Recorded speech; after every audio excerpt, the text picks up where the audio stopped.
went back in time to kill the evil from the future. Aaron Danua tells the story. The first beings to walk this earth were the Sky Titans. But like all great things, their time too came to an end. New life was born upon their corpses, the sun, the light, the earth, the ocean, and the beings who represented these things. The Danann were the beings this world calls gods. Tir na Nog, they built a paradise, and a perfect era of peace endured. It was the era of the Danann. However, time passed, and new guests came to the paradise. They were a very small and weak species, but because of their fire-like passion and endless curiosity, they came to be cherished by the Danann. They were called the Goidel, humans as we know them now. The Danann gifted them civilization and magic, and the Goidel continued to develop. Eventually their numbers grew beyond measure. However, humanity did not stop there. They raided the woods of the Druids and Elves, and began seizing lands from the Danann. Humans were no match for the Danann in strength, but their population far outnumbered them. The age of the Danann ended at the hands of the very humans they had nurtured. Despite this, the Danann still wished for peaceful coexistence between humanity and the world until the very end. The last Danann to remain on this soil, carrying that wish. That is me, the Danann of justice. Aaron Danua. I guided humans along the path of justice.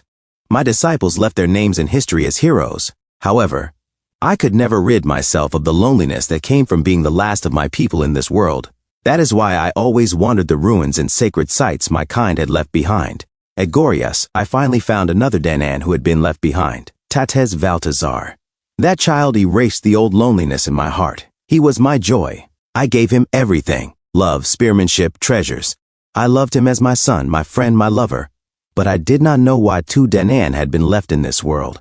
Those who had wished for coexistence between humans and the world left behind the Danann of justice. But those who had wished for humanity's destruction left behind the Danann of revenge. The coming of paradise. After learning the history of the world and his true identity, the Danann of revenge sought to eliminate all humans and recreate a paradise for the gods. That is why we stopped the coming of paradise 80 years ago and killed the traitor Valtazar. In return, I was wounded and sealed away here, in the Shadow Castle. As Corinlock listened, Aaron Danua said, I thought Tatez Valtazar was dead. Until now. Corinlock thought to himself, this is a familiar scene. Once Aaron Danua's avatar is destroyed, this cutscene plays. After it ends, she leaves the Shadow Castle, only to die at Valtazar's hands. I did not want to see this happen. He gripped his spear tightly. If there is one strange thing, it is that I have not built any bond with Aaron Danua in this life. Why is she telling me all this when I'm not even her disciple?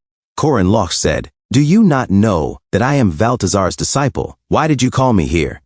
Aaron Danua replied, child, my disciple, child from the future who tries to bear the burdens of the entire world. Corinlock was shocked and confused. How? How does she know? What happened in Nazria? No, that is not what is important right now. She knows that I am from the future. Then, he said aloud, then I will not have to explain anything. Reinforce your security here and do not let anyone in. Aaron Danua said, just because you know the future does not mean you must take on the burden all by yourself. You are the queen, the only queen of paradise, Corinlock insisted. You are supposed to be protected. I have never been the king or queen, Aaron Danua said softly. I was once a mentor, and always a hero. Corin thought, I know that you would sacrifice yourself even if you knew of the future. He knelt before her, holding her soft, delicate hands. Please, I am begging you to just not do anything. Do not come out of this castle. Not this time. I will not repeat the last time. I can change things. I have control. I will prepare ahead of time and change history, like I have always done. Suddenly, Aaron Danua cupped his face in her hands, shocking him. She embraced him.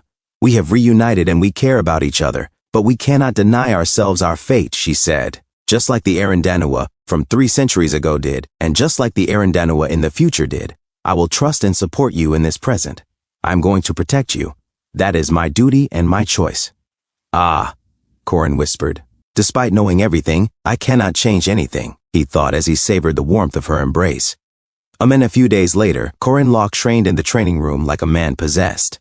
Jaeger Hinspeter and Lork Boogman sat on the bench, watching. Corin executed a flash step jump, landing firmly with his spear. I am glad to see he is doing okay, Jaeger said, munching on a handful of popcorn. Yeah, I have never seen him so sad before, Lork replied.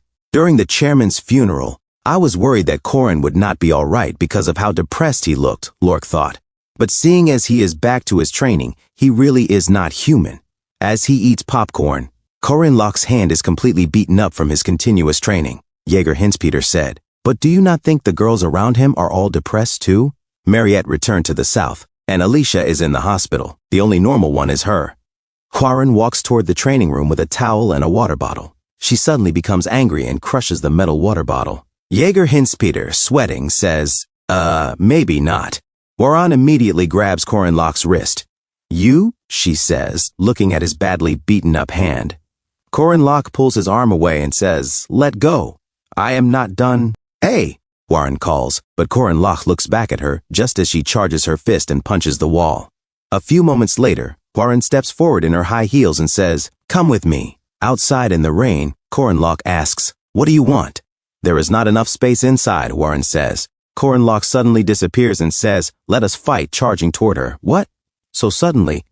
Korin Lok exclaims as he swings his spear. Hwarin strikes the spear with her fist and pushes it aside. She avoided it. "Huh? That is..." Korin Lok thinks to himself, "I have taught Hwarin martial arts ever since the group project for Firmac. But because of the physique she was born with, she could not train in martial arts. She could normally only tank a spear attack, but now she avoided it instead. That was not something I predicted at all." She punches Korin Lok's chin. "When did she learn this kind of..." Korin Lok thinks as he falls to the ground. Cock! Slowly opening his eyes, he sees Hwarin on top of him, ready to punch again. Her fist crashes down with a shockwave of power, but it strikes the ground next to his face. "You are weak," she says. "What?" Korin Lok mutters in confusion. Hwarin grips his rock-hard chest. "So do not try so hard to become strong. You just need to become strong enough not to die." She rips his shirt, revealing his chilled, muscular body. "So, give me this too. I will become stronger so I can protect you." She becomes frustrated as she looks at his runes. Korin Lok stares at her silently, then whispers, "No." He remembers what Danua once told him, "I am an adult, child. As an adult, I have a duty to prioritize you, the child." Sitting up, Korin Lok holds Hwarin's shoulders. "I cannot give this to a kid like you. It is not a power that someone as talented as you should be using, unlike someone as powerless as me. Its risk is too high." "No, correct yourself," Hwarin says. "Yeah, you are not a kid," Korin Lok replies. "No, you are not powerless," she counters, hugging him tightly with her small yet alluring body. Korin Lok is stunned. "What are you doing, Korin Lok? You made it seem like you can resolve everything on your own, yet just now you almost gave your burdens to a child. I cannot stay down forever." "Yeah, thanks.